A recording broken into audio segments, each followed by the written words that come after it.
Hello everybody, ಎಲ್ರಿಗೂ ನಮಸ್ಕಾರ. ಎಲ್ರಿಗೂ ಡಿ ವಿ ಕ್ರಿಯೇಷನ್ಸ್ ಚಾನಲ್ಗೆ ಸ್ವಾಗತ. ಇವತ್ತು ದಿನಾಂಕ 1/8/2025. ಸೊ ಯಾರೆಲ್ಲ ಸ್ಟೂಡೆಂಟ್ಸ್ ನಾನು ನೆಕ್ಸ್ಟ್ ಮಂತಿಂದ ಹೊಸ ಮಂತಿಂದ ಸ್ಟಾರ್ಟ್ ಮಾಡ್ತೀನಿ ಪ್ರಿಪ್ರೇಷನ್ ಅನ್ನೋರಿಗೆ ಇದೊಂದು ಒಳ್ಳೆ ದಿನ ಅಂತ ಹೇಳ್ಬೋದು. Because first day of August month ಇದೆ. ಯಾರೆಲ್ಲ ಪ್ರೊಕ್ರಾಸ್ಟಿನೇಟ್ ಮಾಡ್ತಾ ಇದ್ರಿ ಇಷ್ಟು ದಿನ, ಸೊ ನೋಡಿ ಡೇ 1 or 1 ಡೇನ ನೀವು ಡಿಸೈಡ್ ಮಾಡ್ಕೊಳ್ಳಿ. So start your preparation. ಇವತ್ತಿನ ದಿನಾನೇ IBPS ಅವರು ಒಂದು ಹೊಸ ನೋಟಿಫಿಕೇಶನ್ ಕೂಡ ಬಿಟ್ಟಿದ್ದಾರೆ for the post of recruitment of customer service associates ಅಂತ. ಇದಕ್ಕೆ ಸ್ಟೇಟ್ ವೈಸ್ ವೇಕೆನ್ಸೀಸ್ ಇರುತ್ತೆ. ಕರ್ನಾಟಕದಲ್ಲಿ ಎಸ್ಪೆಷಲಿ 1000ಕ್ಕೂ ಹೆಚ್ಚು ವೇಕೆನ್ಸೀಸ್ ಇದೆ.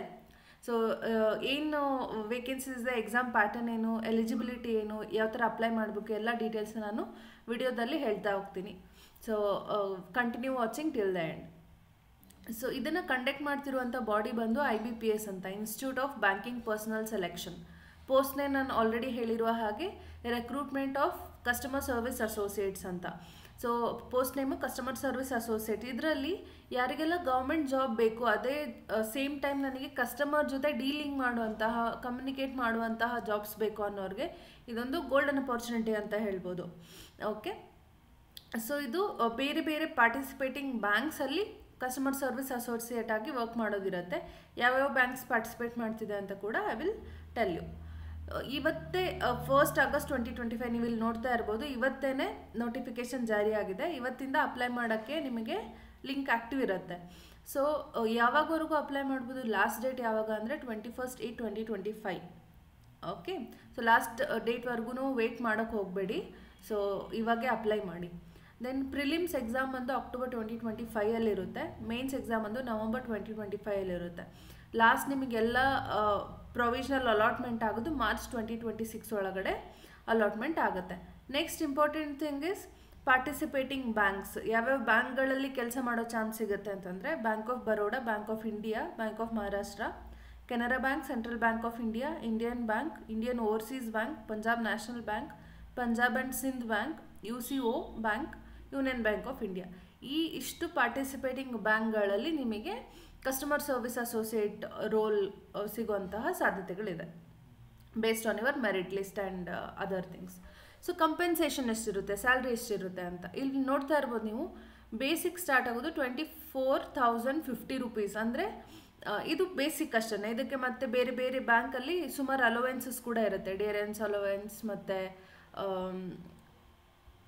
ಡಿಯರ್ನೆಸ್ ಅಲೋವೆನ್ಸ್ ಜೊತೆ ಹೌಸ್ ರೆಂಟ್ ಅಲೋವೆನ್ಸ್ ಆಗಿರ್ಬೋದು, other special allowances, transport allowances ಅಂತ ಸುಮಾರು ಎಲ್ಲ ಇರುತ್ತೆ. ಅದೆಲ್ಲ ಸೇರಿಸಿದ್ರೆ ನಿಮಗೆ ಹತ್ತತ್ರ 38,000-40,000 ಅಂತೂ ಆರಾಮಾಗಿ ಕೈಗೆ ಸಿಗುತ್ತೆ. ಓಕೆ, ಇಲ್ಲಿ ಕೊಟ್ಟಿದ್ದಾರೆ ಎಸ್ಪೆಷಲಿ ಅಲೋವೆನ್ಸಸ್ ಬಂದು ಯಾವ ಬ್ಯಾಂಕಲ್ಲಿ ನೀವು ಪೋಸ್ಟ್ ಆಗ್ತೀರಾ ಆ ಬ್ಯಾಂಕ್ ರೂಲ್ಸ್ ಪ್ರಕಾರ ಇರುತ್ತೆ ಅಂತ. ಸೊ ಅಂದಾಜಲ್ಲಿ ನಮಗೆ 40,000ವರೆಗೂ ಇನ್ ಹ್ಯಾಂಡ್ ಸ್ಯಾಲ್ರಿ ಬರೋದು ಆಫ್ಟರ್ ಡಿಡಕ್ಷನ್ ಅಷ್ಟು ಬರೋ ಚಾನ್ಸಸ್ ಇದೆ ಈ ಒಂದು ಪರ್ಟಿಕ್ಯುಲರ್ ಜಾಬಲ್ಲಿ. ಸೊ ಇದೊಂದು ಒಳ್ಳೆ ಅಪರ್ಚುನಿಟಿ ಅಂತ ಹೇಳ್ಬೋದು, ರೈಟ್? ಸೊ ಇಲ್ಲಿ ಅವರು ಕ್ಲಿಯರಾಗಿ ಮೆನ್ಷನ್ ಮಾಡಿದ್ದಾರೆ ರೆಕ್ರೂಟ್ಮೆಂಟ್ ಫಾರ್ ಕ್ಲೆರಿಕಲ್ ಕೇಡರ್. ಇದೊಂದು ಕ್ಲೆರಿಕಲ್ ಕೇಡರ್ ಪೋಸ್ಟ್ ಆಗಿರೋದ್ರಿಂದ ಇದು ಬಂದು ಸ್ಟೇಟ್ ಅಥವಾ ಯೂನಿಯನ್ ಟೆರಿಟರಿ ವೈಸ್ ಇರುತ್ತೆ ವೇಕೆನ್ಸೀಸ್.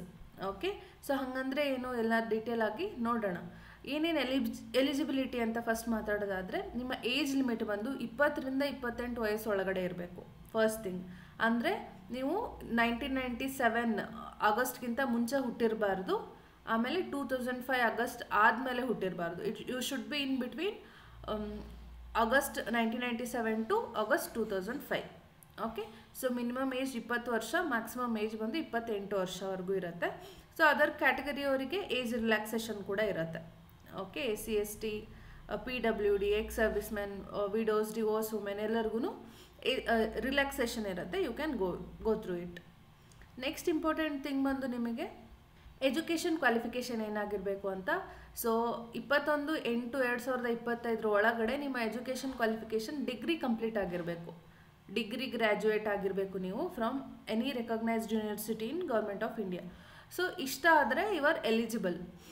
ಜೊತೆಗೆ ಇನ್ನೊಂದು ಎಕ್ಸ್ಟ್ರಾ ಏನು ಕೇಳ್ತಿದ್ದಾರೆ ಅಂತಂದರೆ, ಈ ಸ್ಟೇಟ್ ವೈಸ್ ಅಪ್ಲೈ ಮಾಡೋದಿರುತ್ತೆ ಅಂತ ಹೇಳಿದೆ ಅಲ್ವ ನಾನು.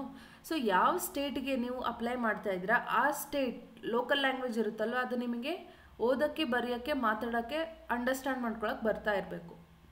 That is the thing. ನೀವು ಇವಾಗ ಕರ್ನಾಟಕದಲ್ಲಿ ಹಾಕಿದರೆ ಆಬ್ವಿಯಸ್ಲಿ ನಿಮಗೆ ಕನ್ನಡನ ಓದೋಕ್ಕೆ ಬರೆಯೋಕ್ಕೆ ಮಾತಾಡೋಕ್ಕೆ ಅಂಡರ್ಸ್ಟ್ಯಾಂಡ್ ಮಾಡ್ಕೊಳ್ಳೋಕ್ಕೆ ಬರ್ತಾ ಇರಬೇಕು. ಹಾಗೇನೆ ಬೇರೆ ಸ್ಟೇಟ್ ಇವಾಗ ಆಂಧ್ರ ಪ್ರದೇಶ್ ತೆಲಂಗಾಣ ಹಾಕಿದರೆ ತೆಲುಗು ನಿಮಗೆ ಬರ್ತಾ ಇರಬೇಕು ಕಂಪ್ಲೀಟಾಗಿ, to read, write, speak and understand ಆ ಥರ. This is also one more requirement for them. Next ಇನ್ನೊಂದು ಕೇಳ್ತಾ ಇದ್ದರೆ ಕಂಪ್ಯೂಟರ್ ಲಿಟ್ರಸಿ ಇರಬೇಕು ಅಂತ. ನೀವು ಕಂಪ್ಯೂಟರ್ ಕೋರ್ಸ್ಗಳನ್ನು ಮಾಡ್ಕೊಂಡಿದ್ರೆ, ಡಿಪ್ಲೊಮಾ ಮಾಡ್ಕೊಂಡಿದ್ರೆ, ಅಥವಾ ಯಾವುದಾದ್ರೂ ಡಿಗ್ರಿಯಲ್ಲಿ ನಿಮಗೆ ಕಂಪ್ಯೂಟರ್ನ ನೀವು ಕಲ್ತಿದ್ರೆ, ಇನ್ಫಾರ್ಮೇಷನ್ ಟೆಕ್ನಾಲಜಿ ಆ ಥರ ಕಲ್ತಿದ್ರೆ, ಅಥವಾ ಸ್ಕೂಲ್ ಡೇಸಲ್ಲೂ ಕೂಡ ಕಂಪ್ಯೂಟರ್ನ ಒಂದು ಸಬ್ಜೆಕ್ಟಾಗಿ ಸ್ಟಡಿ ಮಾಡಿದರೆ, ನಿಮ್ಮ ಹತ್ರ ಯಾವ್ದಾದ್ರು ಸರ್ಟಿಫಿಕೇಟ್ ಇದ್ದರೆ ಕೂಡ you are more than eligible. Okay, so degree ಜೊತೆಗೆ ಇವೆರಡು ಎಡಿಷ್ನಲ್ ಕಂಡೀಷನ್ಸ್ ಕೊಟ್ಟಿದ್ದಾರೆ, ಇಲ್ಲಿ ಮ್ಯಾಂಡೇಟರಿ ಅಂತ ಕೊಟ್ಟಿದ್ದಾರೆ. ಸೊ ನೋಡಿ, ನಿಮ್ಮ ಮಾರ್ಕ್ ಶೀಟ್ ತೆಗೆದು ನೋಡಿ, ಅಲ್ಲಿ computer one of the subject ಇದ್ದರೆ you are eligible to apply. Next ಬಂದು ಅಪ್ಲಿಕೇಶನ್ ಫೀಸ್ ಮಾತಾಡೋದಾದರೆ SC ST PWBD ESM DESM ಈ ಕ್ಯಾಂಡಿಡೇಟ್ಸಿಗೆ 175 ರುಪೀಸ್ ಮಾತ್ರ ಇರುತ್ತೆ, ಬಾಕಿ ಎಲ್ರಿಗೂ 850 ಇರುತ್ತೆ. ಓಕೆ, ಯೂಶಲಿ ಬೇರೆ ಎಕ್ಸಾಮಿನೇಷನ್ ಕಂಡಕ್ಟ್ ಮಾಡಿದರೆ ಬ್ಯಾಂಕಿಂಗಲ್ಲಿ ಸ್ವಲ್ಪ ಫೀಸ್ ಜಾಸ್ತಿನೇ ಇರುತ್ತೆ. 850 is the fees year. Next prelims exam ಅಂತ ಹೇಳಿದೆ ನಾನು. ಪ್ರಿಲಿಮ್ಸ್ ಮೇನ್ಸ್ 2 ಎಕ್ಸಾಮ್ ಇರುತ್ತೆ. ಪ್ರಿಲಿಮ್ಸಲ್ಲಿ ಸೆಕ್ಷನ್ ವೈಸ್ ಇಂಗ್ಲೀಷ್ ಇರುತ್ತೆ. ಇಂಗ್ಲೀಷ್ಗೆ 30 ಕ್ವಶನ್ಸ್ ಇರುತ್ತೆ, 30 ಮಾರ್ಕ್ಸ್ ಮ್ಯಾಕ್ಸಿಮಮ್, 20 ನಿಮಿಷ ಅಲಾಟ್ ಆಗಿರುತ್ತೆ. ಸೊ ಎವ್ರಿ ಸೆಕ್ಷನ್ಗೂ ಸಪ್ರೇಟ್ಲಿ ಟೈಮ್ ಮಾಡಿರ್ತಾರೆ, ಸೆಕ್ಷನ್ ವೈಸ್ ಟೈಮಿಂಗ್ ಇರುತ್ತೆ. You have to finish your test within that time limit. ಇಂಗ್ಲೀಷ್ಗೆ 30 ಕ್ವಶನ್ಸ್ನ ನೀವು 20 ನಿಮಿಷದಲ್ಲಿ ಮಾಡಬೇಕು.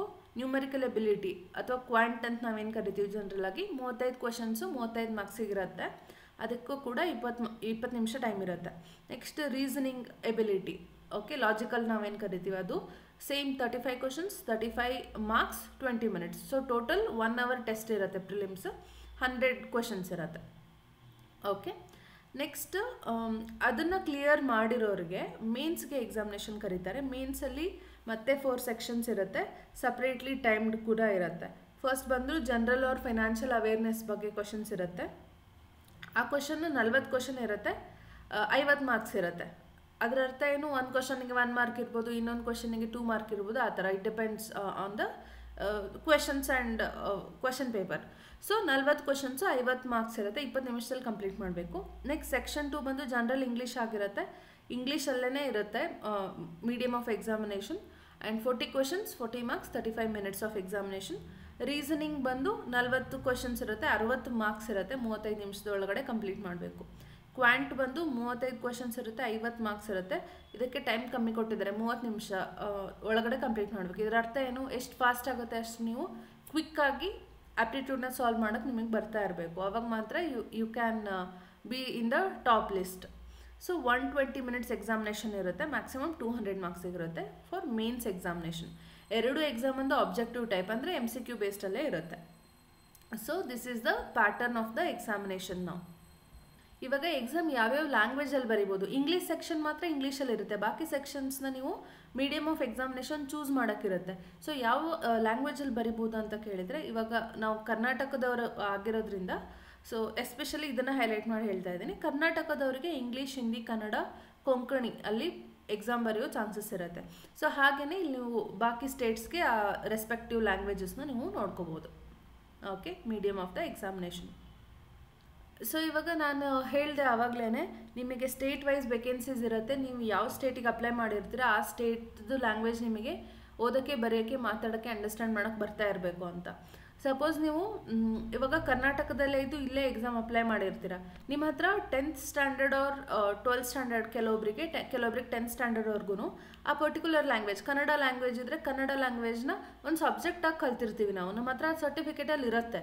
ಅಂಥವರಿಗೆ ಲ್ಯಾಂಗ್ವೇಜ್ ಪ್ರೊಫಿಷಿಯನ್ಸಿ ಟೆಸ್ಟ್ ಇರಲ್ಲ. ಯಾರು ಬೇರೆ ಸ್ಟೇಟಿಂದ ಅಪ್ಲೈ ಮಾಡಿರ್ತಾರೆ ಅಥವಾ ಯಾರು 10th Kannada as one of the subject ಓದಿರಲ್ಲ, ಅಂಥವ್ರಿಗೆ ಮಾತ್ರ ಲೋಕಲ್ ಲ್ಯಾಂಗ್ವೇಜ್ ಪ್ರೊಫಿಷಿಯನ್ಸಿ ಟೆಸ್ಟ್ ಇರುತ್ತೆ. ನಾನು ಕರ್ನಾಟಕ ಎಕ್ಸಾಂಪಲ್ ಮಾತಾಡ್ತಾ ಇದ್ದೀನಿ. It applies for all the other states also respectively.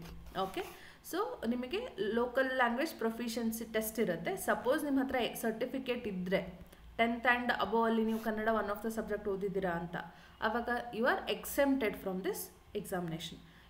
Okay, ಇಲ್ಲ ಅಂದರೆ ಇದು ಯಾವಾಗ ನಡೆಯುತ್ತೆ ಅಂದರೆ ಮೇನ್ಸ್ ಎಕ್ಸಾಮ್ ಆದಮೇಲೆ ನಡೆಯುತ್ತೆ. This is the one more thing. Next exam ಸೆಂಟರ್ನ ನೀವು ಯಾವ ಎಕ್ಸಾಮಲ್ಲಿ ಇವಾಗ ಮಹಾರಾಷ್ಟ್ರ ಸೆಲೆಕ್ಟ್ ಮಾಡಿದರೆ ನೀವು ಮಹಾರಾಷ್ಟ್ರದಲ್ಲೇ ಎಕ್ಸಾಮ್ ಸೆಂಟರ್ ಚೂಸ್ ಮಾಡಬೇಕಾಗುತ್ತೆ. ಉತ್ತರ ಪ್ರದೇಶದಲ್ಲಿ ತೊಗೊಂಡ್ರೆ ಉತ್ತರ ಪ್ರದೇಶಲ್ಲೇ ಎಕ್ಸಾಮ್ ಸೆಂಟರ್ ಚೂಸ್ ಮಾಡಬೇಕಾಗುತ್ತೆ. ಕರ್ನಾಟಕದಲ್ಲಿ ತೊಗೊಂಡ್ರೆ ಕರ್ನಾಟಕದಲ್ಲಿ ಚೂಸ್ ಮಾಡಬೇಕು. ಬಟ್ ಅವರಿಗೆ ಪ್ರೊವಿಷನ್ ಇರುತ್ತೆ that they can allot for examination for outside the state also. ನೀವು ಇವಾಗ ಕರ್ನಾಟಕ ಸೆಲೆಕ್ಟ್ ಮಾಡಿದರೆ ಸೀಟ್ ಫುಲ್ ಆಗಿ ಲಾಸ್ಟ್ ಡೇಟ್ ಅಪ್ಲೈ ಮಾಡಿರ್ತೀರ, ಸೀಟ್ ಫುಲ್ ಆಗಿದ್ದರೆ ನಿಮಗೆ ಬೇರೆ ಸ್ಟೇಟಲ್ಲಿ ಕೂಡ ಎಕ್ಸಾಮ್ ಬರೆಯೋಕ್ಕೆ ಅಲಾಟ್ ಮಾಡೋ ಚಾನ್ಸಸ್ ಇರುತ್ತೆ. So rare chances, but chances ಇರುತ್ತೆ. ಸೊ ಎಷ್ಟು ಬೇಗ ಆಗುತ್ತೆ ಅಷ್ಟು ಬೇಗ ಅಪ್ಲೈ ಮಾಡಿ. ಯಾರೆಲ್ಲ ರಿಸರ್ವ್ಡ್ ಕ್ಯಾಂಡಿಡೇಟ್ಸ್ ಇರ್ತೀರ, ನಿಮಗೆ ಪ್ರೀ ಎಕ್ಸಾಮಿನೇಷನ್ ಟ್ರೈನಿಂಗ್ ಅಂತ ಕಂಡಕ್ಟ್ ಮಾಡ್ಬೋದು. ಮೇ ಬಿ ಅರೇಂಜ್ಡ್ ಅಂತ ಕೊಟ್ಟಿದ್ದಾರೆ ಆನ್ಲೈನ್ ಮೋಡಲ್ಲಿ. ಸೊ ಇದಕ್ಕೆ ನೀವು ಎಕ್ಸಾಮಿನೇಷನ್ ಅಪ್ಲಿಕೇಶನ್ ಫಿಲ್ ಮಾಡ್ತಿರುವಾಗಲೇ you have to select that option, particular option ನೀವು ಟ್ರೈನಿಂಗ್ ತೊಗೊಳಕ್ಕೆ ಬಯಸ್ತೀರಿ ಅಂತ. Okay, that is one more thing. ಇವಾಗ ಇಷ್ಟೆಲ್ಲ ಆಯಿತು. ಅಪ್ಲೈ ಮಾಡಬೇಕಂದ್ರೂ ಎಲ್ಲಿ ಮಾಡಬೇಕು ಅಂತ ಕೇಳೋರಿಗೆ you have to go to IBPS website www.ibps.in. ಈ ಒಂದು ವೆಬ್ಸೈಟ್ ಇಷ್ಟನ್ನು ನೀವು ಗೂಗಲಲ್ಲಿ ಟೈಪ್ ಮಾಡಿದರೆ ಒಂದು ವೆಬ್ಸೈಟ್ ಓಪನ್ ಆಗುತ್ತೆ. ಆ ವೆಬ್ಸೈಟಲ್ಲಿ I will show it to you. ಇವಾಗ IBPS ವೆಬ್ಸೈಟ್ ಓಪನ್ ಆಗಿದೆ. ಸೊ ಇಲ್ಲಿ ನಿಮಗೆ ಹೋಮ್ ಪೇಜಲ್ಲಿ ಕೆಳಗಡೆ ಸ್ಕ್ರಾಲ್ ಮಾಡಿದರೆ ಇಲ್ಲಿ ಕಾಣುತ್ತೆ posted on 1st August 2025, apply online for common recruitment process under CRP CSA 15 ಅಂತ ಇದೆ. ಸೊ ಇದನ್ನು ನೀವು ಸೆಲೆಕ್ಟ್ ಮಾಡಿದರೆ you can apply here. Okay, ಹಾಗೆ ನೀವು ಸ್ಕ್ರೋಲ್ ಮಾಡ್ತಾ ಹೋದರೆ ನೋಟಿಫಿಕೇಷನಲ್ಲಿ ಪೇಜ್ ನಂಬರ್ 35ಇಂದ ವೇಕೆನ್ಸಿ ಸ್ಟೇಟ್ ವೈಸ್ ವೇಕೆನ್ಸೀಸ್ನ ಕೊಟ್ಟಿದ್ದಾರೆ. ನೀವು ಅಬ್ಸರ್ವ್ ಮಾಡ್ಬೋದು ತುಂಬ ಸ್ಟೇಟ್ಸಲ್ಲಿ ಜಸ್ಟ್ 13 ಪೋಸ್ಟು 20 ಪೋಸ್ಟು ಆ ಥರ ಇದೆ. ಇನ್ನು ಕೆಲವು ಸ್ಟೇಟ್ಸಲ್ಲಿ 367 ಇದೆ. ಬಟ್ ಮೂರೇ ಸ್ಟೇಟಲ್ಲಿ 1000+ ಪೋಸ್ಟ್ ಇದೆ. ಸೊ ಫಸ್ಟ್ ಒನ್ ಬಂದು ನಮ್ಮ ಕರ್ನಾಟಕ, ಸೆಕೆಂಡ್ ಬಂದು ಉತ್ತರ ಪ್ರದೇಶ್, ಥರ್ಡ್ ಬಂದು ಮಹಾರಾಷ್ಟ್ರ. ಅದು ಬಿಟ್ಟರೆ ಯಾವುದೇ ಸ್ಟೇಟಲ್ಲಿ ನಿಮಗೆ 1000ಕ್ಕೂ ಹೆಚ್ಚು ವೇಕೆನ್ಸೀಸ್ ಇಲ್ಲ. ಸೊ ಇದೊಂದು ಗುಡ್ ಅಪಾರ್ಚುನಿಟಿ ಅಂತ ಹೇಳ್ಬೋದು. ಇಲ್ಲಿ ನೋಡ್ಬೋದು ನೀವು ಕರ್ನಾಟಕ ಅಂತ ಇದೆ, ಸ್ಟೇಟ್ ಕರ್ನಾಟಕ, ಯಾವ್ಯಾವ ಬ್ಯಾಂಕಲ್ಲಿ ಎಷ್ಟು ವೇಕೆನ್ಸೀಸ್ ಇದೆ ಅಂತ ಇದೆ. ಟೋಟಲ್ ಬಂದು 1120 ವೇಕೆನ್ಸೀಸ್ ಇದೆ. So you can apply in our home state only. That will be good opportunity. But competition ಕೂಡ ಅಷ್ಟೇ ಜಾಸ್ತಿ ಇರುತ್ತೆ. ಬಿಕಾಸ್ ನಂಬರ್ ಆಫ್ ಪೋಸ್ಟ್ ಜಾಸ್ತಿ ಇದೆ ಅಂದ ತಕ್ಷಣ ಎಲ್ಲ ಸ್ಟೇಟವರು ಬಂದು ಅಪ್ಲೈ ಮಾಡೋ ಚಾನ್ಸಸ್ ಇರುತ್ತೆ. If they know Kannada language apply ಮಾಡೋ ಚಾನ್ಸಸ್ ಇರುತ್ತೆ. ಅದಕ್ಕೇ ಪ್ರಿಪ್ರೇಷನ್ ಕೂಡ ಸ್ಟ್ರಾಂಗ್ ಆಗಿರಬೇಕು. Because competition will be cut through. ಅದನ್ನು ಬಿಟ್ಟು ನಿಮಗೆ ಬೇರೆ ಯಾವುದಾದ್ರು ಲ್ಯಾಂಗ್ವೇಜ್ ಬರುತ್ತೆ, ಬೇರೆ ಹತ್ರ ಅಪ್ಲೈ ಮಾಡಬೇಕು ಅಂತ ಇದ್ದೀರಾ ಅಂತಂದರೆ you can do that also. So ಇವತ್ತಿನ ವಿಡಿಯೋದಲ್ಲಿ ಕೊಡಬೇಕಾಗಿರುವಂಥ ಮಾಹಿತಿ ಇಷ್ಟೇ ಆಗಿತ್ತು. ಸೊ ವೇಕೆನ್ಸೀಸ್ ಬಂದಿದೆ, ಅಪ್ಲೈ ಮಾಡಿ ಎಷ್ಟು ಬೇಗ ಆಗುತ್ತೆ ಅಷ್ಟು ಬೇಗ.